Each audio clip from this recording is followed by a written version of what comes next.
पूरा शहर 7 बार बसा हुआ है और 7 बार उजड़ा है। ये धोलावीरा जो मेन जानी जाती है उन लोगों की रेन वाटर हार्वेस्टिंग सिस्टम के लिए। स्टार्ट करें। Guys welcome to Harappan city. और बोलो। तो दोस्तों आप सभी का स्वागत है। आज हम जा रहे हैं हड़प्पन सिटी एक्सप्लोर करने के लिए, जो कि कहते हैं कि पुराने काल में जो लोग यहाँ रहते थे, पत्थर से जो बनाते थे चाय वो सब यहीं पे। तो आज हम देखते हैं, चलो bye. Guys we are going to relive the history. कब पढ़ा था मैंने हिस्ट्री में, शायद 3rd या 2nd क्लास में पढ़ा होगा, तब जाके कुछ समझ में आया था। अब उसको रीलिव करने जा रही हूँ मैं।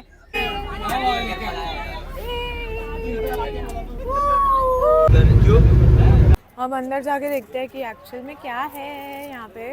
Let's go. तो यहाँ पे और भी बहुत सारे क्रिएटर्स हैं। खनित है ना? हाँ, उत्खनित स्थल मतलब एक्सकेवेटेड साइट। क्या मतलब है इसका? जन सुविधाएं, पब्लिक कन्वीनियंसेस, टॉयलेट। वो तो समझ में आ गया। का टूर गाइड हूँ जो आपको हड़प्पा का टूर करवाने वाला हूँ। Hello ma'am. हेलो। मेरा नाम राज है। यहाँ पर हम 2 चीजें देखने वाले, एक एक्सकवेशन साइट है और दूसरा म्यूजियम है। यहाँ पर म्यूजियम है, ये जो सामने दिख रहा है ना, जिसके अंदर गाइड अलाउड नहीं है, वो आपको सेल्फ देखना पड़ेगा। वहाँ पर अंदर सारी चीजें लिखी हुई है। पहले हम एक्सकवेशन साइट देखेंगे तो आपको आइडिया आएगा कि म्यूजियम में क्या क्या रखा हुआ है।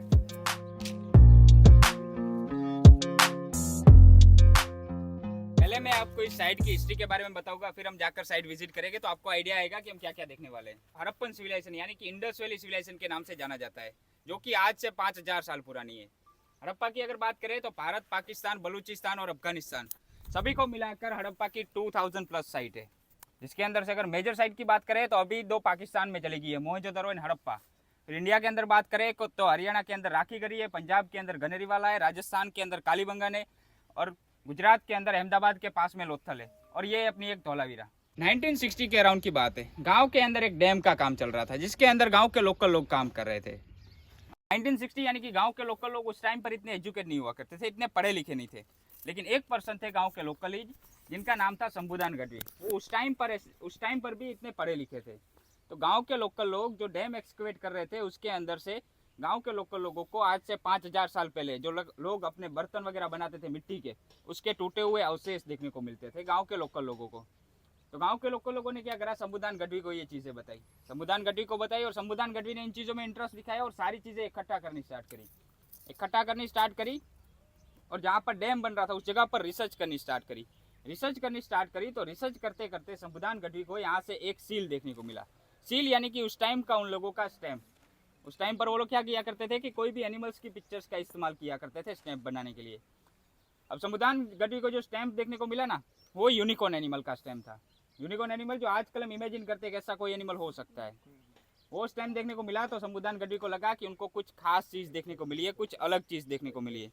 तो उन्होंने क्या करा, जितनी भी सारी चीज़ें देखने को मिली थी, वो यहाँ से 120 किलोमीटर दूर भुज नामक शहर है, जहाँ पर कच्छ म्यूजियम कर एक म्यूजियम है, उस म्यूजियम में भिजवाई। वहाँ से सारी चीज़ें भेजी गई बड़ौदा म्यूजियम के अंदर, और बड़ौदा से सारी चीज़ें गई दिल्ली नेशनल म्यूजियम के अंदर। और दिल्ली नेशनल म्यूजियम के अंदर सारी चीज़ें जाने के बाद उन चीज़ों की रिसर्च वगैरह हुई, कार्बन डेटिंग वगैरह हुई, तो मालूम पड़ा कि जितनी भी सारी चीज़ें देखने को मिली है वो आज से 5000 साल पुरानी हड़प्पा पीरियड्स की है। ये मालूम पड़ने के बाद आर्कोलॉजिस्ट ने डिसाइड करा कि वो धोलावीरा में आएंगे, रिसर्च वगैरह स्टार्ट करेंगे। तो जगतपति जोशी नामक आर्कोलॉजिस्ट और उनकी टीम धोलावीरा आए एंड रिसर्च वगैरह स्टार्ट करी। रिसर्च वगैरह स्टार्ट करने के बाद 1967 में धोलावीरा को पहली बार अनाउंस किया गया कि धोलावीरा के अंदर हड़प्पन सिविलाइजेशन के कोई भी एविडेंस देखने को मिल सकते हैं। 67 में पहली बार अनाउंसमेंट हुई। उसके बाद साइट का जो एक्सकवेशन का काम है वो स्टार्ट हुआ 1990 में। 1990 में पूरी साइट का एक्सकवेशन का काम स्टार्ट हुआ, जो कि कराया रविंद्र बिष्ट ने, जिनको RS बिष्ट के नाम से जाना जाता है, जिन्होंने 15 साल तक काम चलाया 2005 तक। उसके बाद काम बंद कर दिया गया। 15 साल तक काम चला और 15 साल के अंदर साइट का अभी तक सिर्फ 15 से 20% ही काम पूरा हुआ है। पूरी साइट अभी तक एक्सकवेट नहीं करी गई है। पूरी जो साइट है वो 100 हेक्टर यानी कि 250 एकड़ में पूरी साइट फैली हुई है, जिसके अंदर से सिर्फ 15 से 20% काम हुआ है। उसके अंदर उन लोगों की बात करें तो उन लोगों के 3 अलग अलग टाउन देखने को मिले हमको। Upper town, middle town and lower town, 3 अलग अलग टाउन देखने को मिले। 3 टाउन की बात करें तो ये धोलावीरा एक ऐसी पहली साइट है कि जहाँ पर 3 टाउन देखने को मिले हड़प्पा के। बाकी जितने भी हड़प्पा की साइट है, जैसे कि मैंने आपको मेजर साइट के बारे में बात करा ना, उन सारी साइट धोलावीरा को छोड़कर सारी साइट पर हमको 2 ही टाउन देखने को मिलते हैं, अपर एंड लोअर। मिडल टाउन एक धौलावीरा ऐसी साइट है कि जहाँ पर मिडल टाउन देखने को मिला है। उस टाइम पर राजा महाराजा वगैरह कुछ भी कॉन्सेप्ट नहीं था। उन लोगों ने क्या करा था, सारा कुछ क्लास वाइज डिवाइड करा था कि अपर टाउन यानी कि हाई क्लास लोग, रिच पीपल, मिडल टाउन के अंदर पूरा मार्केट एरिया देखने को मिला है कि दोनों साइड दुकान और बीच में से आने जाने के लिए रास्ता, और लोअर टाउन के अंदर जो लोअर क्लास के लोग रहते थे, जो फार्मिंग वगैरह करते थे, वो लोअर टाउन में रह गए। ऐसे क्लास वाइज डिवाइड करा था। ये 3 मेन टाउन है। एक और टाउन देखने को मिला है जिसको बेली टाउन बोला जाता है, जो कि अपर टाउन से कनेक्टेड है। बेली टाउन की अगर बात करें तो अपर टाउन में जो रॉयल फैमिलीज रहती थी, उन लोगों के जो नौकर चाकर काम करेंगे वो बेली टाउन में रहेंगे। बेसिकली अपर टाउन का सर्वेंट क्वार्टर भी हम बोल सकते हैं। फिर अपर टाउन एंड मिडिल टाउन के बीच में स्टेडियम देखने को मिला है, जो हड़प्पन सिविलाइजेशन का सबसे बड़ा स्टेडियम हमको धौलावीरा के अंदर देखने को मिला है, जो कि 283 मीटर लंबा ऐसे स्ट्रेट स्टेडियम है, करीबन 300 मीटर लंबा। इन लोगों का पूरा जो शहर था वो 2 नदी किनारे बसा हुआ था, Manhar river and Mansar river. Manhar and Mansar दोनों सीजनल रिवर हुआ करती थी, जिसका पानी वो लोग रिजर्वर के थ्रू स्टोर किया करते थे। साइड के चारों तरफ, जैसे मैंने 3 टाउन की बात करी ना, उसके चारों तरफ ऐसे उन लोगों ने टोटल 16 रिजर्वर्स बनाए थे। लेकिन अभी तक काम पूरा नहीं हुआ है, इसलिए 5 ही एक्सकवेट करे, बाकी अभी रिजर्वर एक्सकवेट करने बाकी है। ये उन लोगों की साइड की हिस्ट्री थी।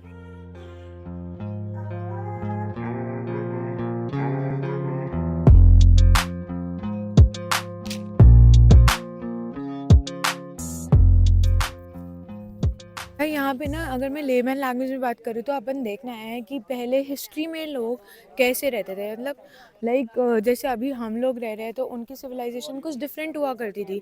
वही सिविलाइजेशन अभी हम लोग यहाँ पे देख रहे हैं कि हड़प्पन सिविलाइजेशन वाले टाइम पे लोग कैसे रहते होंगे, कैसे चीज़ें मैनेज करते होंगे, पानी कैसे रहता होगा उनके आसपास। तो यहाँ पे जो पीछे देख रहे हो ये रिजर्वायर है, यहाँ पे पानी स्टोर किया जाता था। रिजर्वर के बारे में मैंने आपको बात करी ना कि टोटल साइड के चारों तरफ 16 रिजर्वर है, जिसके अंदर से 5 एक्सकवेट करे गए। उन्हीं में से एक ये उन लोगों का ईस्टर्न रिजर्वर। ईस्टर्न रिजर्वर की अगर बात करें तो ईस्टर्न रिजर्वर साइड का अभी तक का सबसे बड़ा रिजर्वर देखा गया है, और ये रिजर्वर यहीं पर नहीं होता। आपके पीछे देखिए, आपको एक और स्ट्रक्चर दिखेगा वहाँ पर। हम जो खड़े वो भी इसी रिजर्वर का पार्ट है। ये बीच में से अभी तक मिट्टी वगैरह एक्सकवेट नहीं करी गई है। नॉर्मल आपको समझाऊं तो सामने रिजर्वर का कॉर्नर दिख रहा है, उस कॉर्नर से लेकर इस कॉर्नर तक पूरा एक ही रिजर्वर है, एक ही वॉल है, जो 73 मीटर टोटल लंबा है और 10 मीटर्स की टोटल गहराई में बनाया हुआ है। रिजर्वर बनाया, रिजर्वर के साथ साथ उन लोगों ने क्या करा, अंदर एक और स्ट्रक्चर दिख रहा है आपको, और रिजर्वर के अंदर ही उन लोगों ने स्टेप वेल बनाई है। रिजर्वर के अंदर स्टेप वेल बनाई कि स्टेप वेल के जरिए वो लोग ग्राउंड वाटर तो इस्तेमाल करते ही थे, बाकी जब सीजनल रिवर आएगी, बारिश आएगी, थोड़ा बहुत उन लोगों का रिजर्वर भरेगा, उसके साथ साथ उन लोगों की स्टेप वेल रिचार्ज हो जाएगी, एक्स्ट्रा स्टोरेज हो जाएगा उन लोगों का, पानी खत्म ही नहीं होगा। हाँ, इसलिए उन लोगों ने रिजर्वर के अंदर ही स्टेप वेल बनाई है। सामने दिख रहा है वो उन लोगों का अपर टाउन, हाँ, अमीर लोग जिसको अलग अलग नामों से अलग अलग नामों से जाना जाता है, सिटाडेल, कैसल, फोर्ट, ऐसे अलग अलग नामों से जाना जाता है। अपर टाउन की अगर बात करें तो अपर टाउन के 3 अलग अलग एंट्रेंस हमको देखने को मिले, ईस्ट गेट, नॉर्थ गेट और वेस्ट गेट। एग्जैक्ट सामने दिख रहा है वो इन लोगों का ईस्ट गेट है, जिसका इस्तेमाल वो लोग बैक साइड एंट्री की तरह करा करते थे। वहां पर देखिए वो ब्लॉक करा हुआ है, जिसका इस्तेमाल वो लोग बैक साइड एंट्री की तरह करा करते थे। एक उन लोगों का वेस्ट एंट्रेंस जो कि बेली टाउन से कनेक्टेड है, जो सर्वेंट क्वार्टर की मैंने बात करी ना, उससे एक नॉर्थ एंट्रेंस है जो उन लोगों का मेन एंट्रेंस हुआ करता था। अभी के लिए आर्कोलॉजिस्ट ने ईस्ट एंड नॉर्थ दोनों बंद करे हुए, जहाँ से एंट्री एग्जिट अलाउड नहीं है, इसलिए हम यहाँ से जाएंगे घूमते हुए, यहाँ पर आएंगे सदर्न रिजर्वर। ये देखिए, ये जो 5 रिजर्वर की जो मैंने बात करी थी ना, उनमें से 4 यहाँ पर है। एक हम देख कर आए ईस्टर्न, ये उन लोगों के सदर्न रिजर्वर है। सदर्न रिजर्वर की अगर बात करें तो ये उन लोगों के नेचुरल वाटर फिल्ट्रेशन प्लांट की तरह वर्क करता था। नेचुरल प्रोसेस से वो लोग पानी क्लीन किया करते थे। फर्स्ट रिजर्वर जो और भी डीप है, अभी तक पूरा एक्सकवेट नहीं करा गया है। फर्स्ट रिजर्वर के अंदर वो लोग पानी स्टोर करेंगे, स्टोर करने के बाद उसी रिजर्वर में स्टोर रखेंगे। फिर आपने देखा होगा कि एक जगह पर अगर ज्यादा देर तक पानी स्टोर रहे तो ऊपर का जो कचरा है वो पूरा नीचे सेटल हो जाता है, सेडिमेंटेशन जिसको हम बोलते हैं। सेम फर्स्ट रिजर्व में वो लोग पानी स्टोर करेंगे, जब कचरा वगैरह नीचे बैठ जाएगा तो वहाँ पर देखिए आपको एक छोटा सा होल दिखेगा, छोटी सी नाली दिखेगी।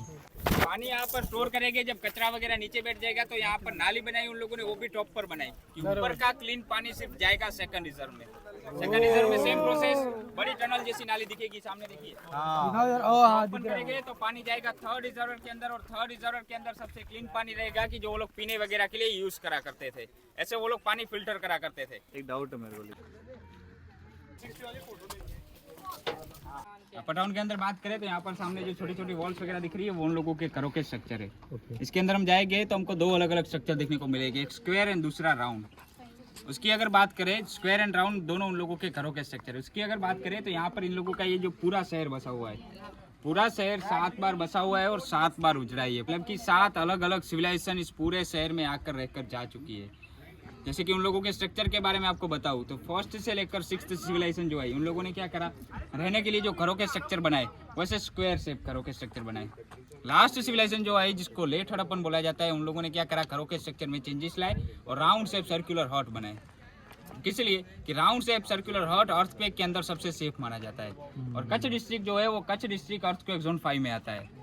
यहाँ पर अभी तक देखा गया है कि हर 50 साल में एक अर्थक्वेक आता है, जहाँ पर मतलब कि जिस जगह पर अर्थक्वेक आता है जिसका सेंटर पॉइंट रहता है उसको लगभग डिस्ट्रॉय कर देता है। हर 50 साल में एक आता है। जैसे कि आपने सुना होगा 2001 के अर्थक्वेक के बारे में, जो कच्छ डिस्ट्रिक्ट को, पूरे डिस्ट्रिक्ट को लगभग डिस्ट्रॉय कर दिया था उसने। इसलिए लास्ट सिविलाइजेशन ने ये घरों के स्ट्रक्चर बनाना प्रेफर करा था। यहाँ पर इन लोगों की ये वाली बीड वर्कशॉप है जो कि मोती, माला, मनके वगैरह वो लोग बनाया करते थे। इन लोगों का मेन सोर्स था बीड्स बनाना। जैसे कि अलग अलग स्टोन में से वो लोग बनाया करते थे, जैस्पर, अगेट, कार्नेलियम स्टोन में से बीड्स बनाया करते थे। फिर ज्वेलरीज बनाते थे, बैंगल्स, रिंग्स, ईयरिंग्स, वो भी अलग अलग चीज़ों से बनाया करते थे। जैसे के लिए ये चारों तरफ व्हाइट डेजर्ट है और बीच में ये आइलैंड है, इसको खडीर बेट बोला जाता है। लेकिन उस टाइम पर ये पूरा एक समुद्र हुआ करता था व्हाइट डेजर्ट में। 1500 BC के अंदर एक अर्थक्वेक आया जिसके कारण जो जमीन की टेक्टोनिक प्लेट थी आपस में टकराई, जिसके कारण लैंड पूरी ऊपर आ गई, जिसके कारण समुद्र का पानी था वो पूरा पीछे चला गया और जो सूखा वो व्हाइट डेजर्ट के अंदर कन्वर्ट हो चुका है। पहले के लोग क्या किया करते थे, ये पूरा जो व्हाइट है वो समुद्र था जो अरेबियन सी से कनेक्टेड था, जो मैं अभी बता रहा हूँ आपको। समुद्र के जरिए वो लोग ट्रेडिंग किया करते थे। पाकिस्तान बॉर्डर इस साइड 50 किलोमीटर दूर है सिर्फ। अगर हड़प्पा की बात करें तो हड़प्पा की बहुत सारी साइट है, अराउंड 450 साइट है पाकिस्तान के अंदर। इन लोगों का मेन पोर्ट हुआ करता था लोथल, गुजरात के अंदर, अहमदाबाद के पास। फिर इन लोगों का एक सी रूट कंफर्म किया गया है मेसोपोटामिया, जो आज का इराक ईरान हम बोलते हैं। यहाँ पर वो लोग आपस में ट्रेड करा करते थे। मेसोपोटामिया की जहाँ पर वो लोग आपस में ट्रेड किया करते थे। उस टाइम पर करेंसी वगैरह कुछ नहीं था, वो लोग बार्टर सिस्टम यूज करा करते थे, यानी कि एक्सचेंज सिस्टम। एक चीज देंगे उसके बदले में एक चीज लेंगे, ऐसे वो लोग ट्रेड करा करते थे। इन लोगों का मेन सोर्स यही था बीड्स बनाना। ये उन लोगों की बीड वर्कशॉप है। यहाँ पर उन लोगों की एक वेल भी देखने को मिली, एक कुआं जिसको हम बोलते हैं। है ना भाई, घर जैसा ही लग रहा है। शायद अपर क्लास के जितने भी घर थे वो ही ऐसे बने होंगे, क्योंकि यहाँ पे कोई रिजर्वायर तो दिख नहीं रहा है मुझे, बट सही लग रहा है।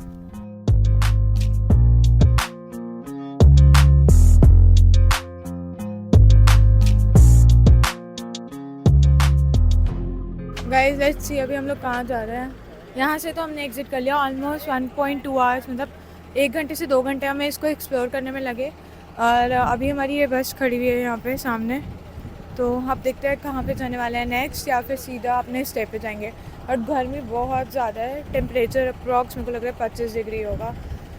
इस we are here at Wood Fossil Park, और अभी देखते हैं यहाँ पे क्या इंटरेस्टिंग होने वाला है। देखो यहाँ पे टाइम लगा है भाई, 8 बजे से लेके 5 बजे तक है बस। तो हमारे पास 2 ऑप्शन है, या फिर हम जीप सफारी बुक करें या फिर पैदल चल के पहुंच जाए हिस्ट्री की ओल्डेस्ट चैप्टर में से एक, जहाँ पे आपको फॉसिल्स मिलेंगे, वो भी असली पेड़ की लकड़ी जो लाखों सालों में पत्थर बन गई है। ये है यहाँ का व्यू पॉइंट,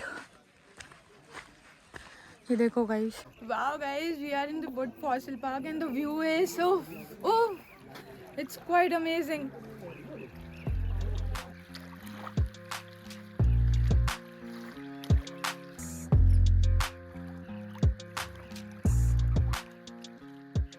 $1 मिलियन व्यू भाई, $1 मिलियन व्यू। ये देखो क्या प्यारा नज़ारा है वहाँ पे।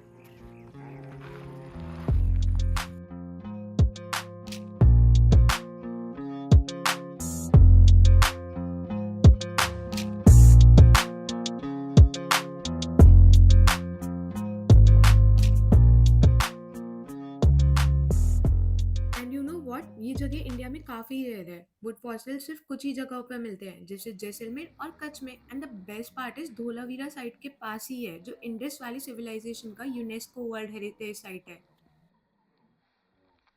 सो if you are planning a visit to Rann of Kutch, then यहाँ से सनसेट देखना बिल्कुल मिस मत करना, बिकॉज दुनिया की बेस्ट विंटर लाइन यहीं से दिखती है।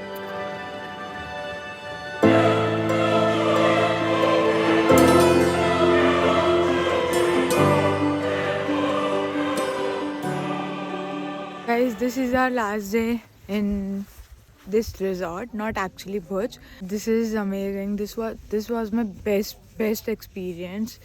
भाई हमने साइकिलिंग करी सुबह 5:30 बजे उठ के and we got to see the best sunrise. मैंने ज़्यादा रिकॉर्ड नहीं किया, इफ़ इन केस मैं कुछ शो कर पाई तो आपको ज़रूर दिखाऊंगी. बट बहुत प्यारा सनराइज़ देखा. अब हम जा रहे हैं ब्रेकफास्ट करने. Then will go to Bhuj bus stand and वहाँ से directly back to Delhi. Finally we are going back guys. बहुत बुरा लग रहा है. वी गॉट टू मीट बहुत सारे लोग मिले, बहुत सारे क्रिएटर्स मिले from different region. But majority was Rajasthan. भाई दिल्ली से बहुत कम थे, पता नहीं क्यों, बट मज़ा आ गया. हमारे चैनल को सब्सक्राइब करे बिना मत जाना बिकॉज अभी बहुत सारी ऑफ बीट प्लेसेस आनी बाकी है. And do follow us on Instagram @carrywalker.